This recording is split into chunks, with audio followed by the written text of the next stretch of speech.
Shubor nakaslem jong udongsan Hima. Ka Mass Media Department jong ka St. Anthony's College haga Jingïatai lang bat ka Department of Journalism and Mass Communication nehu kila shim ya ka Jam ban Pynlong ya ka Jingïatai niya Halor ka phang Meghalaya State Film Policy. Haba keren haga ni ka sngi unong hikai ka school ba nehu Dr. Kamaljit Chirom ulaong baka sarkar India kala itho ya ki bashna film kum ka karkhana harengkat ki kindon baki haban po. Ula penrap ru deka baong baka jingdon jong kene garu kom trekam kanyarap ban penbiang ye ki jingdon kam jongki. Shushu ula ong ru bakin yo ye kalat banyarap ya kito ki basna film thamai badru ye kito ki bala dan lepa ban kinteru ya ka yo ka kon. Nakaliang Professor B Panda ubalalong kum kongsan hakini kasngi ula ong bandon deka polisi kalong ka badon kambha namar lingba jongka shibun kinla ban penbiang. Ula benrap ruda ka baong ba ka karkhana shnaflim hagathan chatai lam mi kadon kam shibun ki kam ki bahaban pendam. Ula ong ru ba kadon kam ki Jingïatai lang hapedang ka karkhana shnaflim bat katnat jongok kai perthai namar kini artli ki ya rengkat. Well, it's also an art product. It is also a technical product. So it's a technical product, technical art, which functions in the form of an industry. So the government of India recognized film as an industry 3 decades back. So now we have film industry being recognized as an industry. Along with that comes rules and regulations that we need to follow. And film policies, having a film policy does that exactly. When we have a policy, we can have all the required infrastructure that we need to support new filmmakers as well as the existing filmmakers, to increase the revenue, to make it work in such a way that the filmmakers benefit in all the ways that they can. It also benefits the people who study the films, the people who are involved in making the films, not just the directors and the producers, but all the crew members, starting from the spot boy to the line producer. When the government of Meghalaya adopts it and brings it out as an official policy, then this effort, all this endeavor would be a success at that time. So I believe that all the stakeholders, all the filmmakers and all the other people related to the film industry in Meghalaya would support in doing that, so that it sees the light of day. The draft policy sees the light of day. This is a very good time for this policy to come up, because in the last 1 or 2 decades, the filmmaking has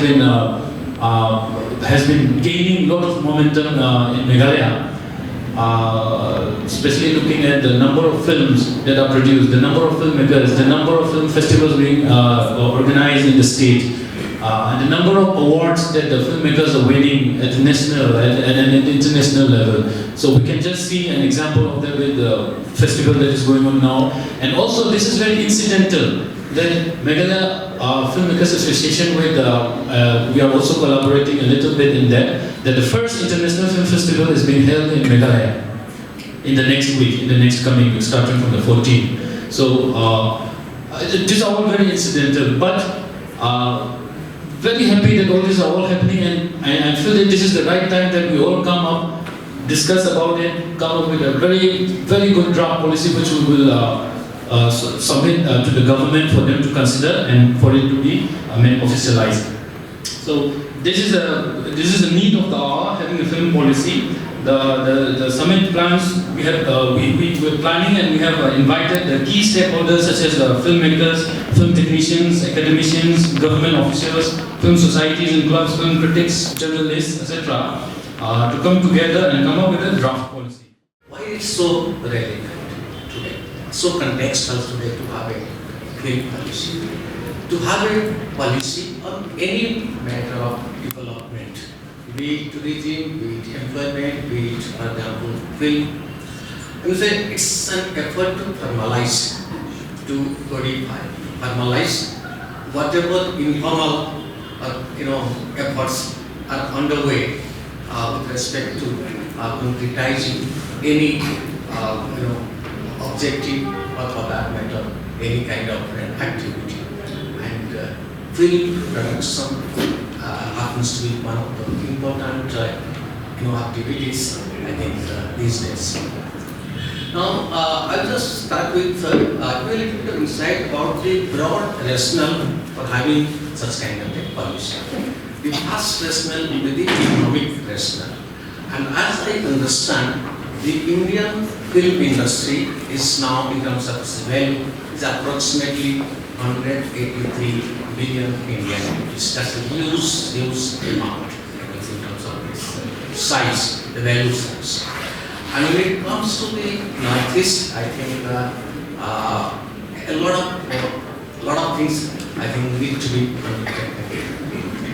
And the economic rationale when it comes to Meghalaya is basically because the rate of growth of Meghalaya's economy, I mean to say for the period 2003 to 2019 was approximately 3.7 to 3.8. It's one of the lowest economic growth in the whole region. And then because of this low economic growth, they are unable to create kind of employment that's required to be provided to our young people. And tourism, film industry in collaboration with tourism industry, I think both needs to be aligned. I think complement and supplement each other. I think when it comes to Meghalaya, let me give the data from tourism itself, the tourism industry.